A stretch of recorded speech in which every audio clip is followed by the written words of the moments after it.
जय जगन्नाथ बंधुगण। श्रीमद् भागवतर एकादश स्कंद चतुर्थ अध्याय आसतु शुणा। चतुर्थे माया लक्षण जे मनते तहु परित्राण ब्रह्मस्वरूप पुण्य कर्मा ए चारि विषय व्याख्यान निमि उवाच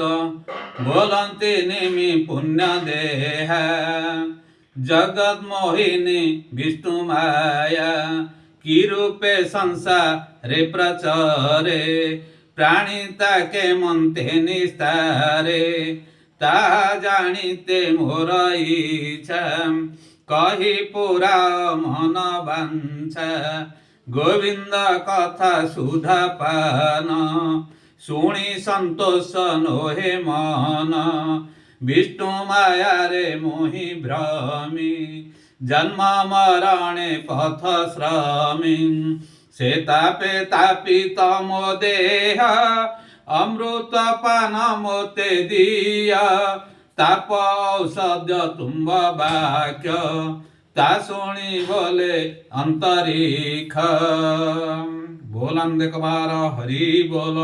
अंतरिक्ष वाच शुण राजन सुध चेता जे विष्णु मायार व्यवस्था के जानी पारे ता संसारे शुण कहवा किछि डरे अनादि पुरुष अनंत जे मंते सजिले जगत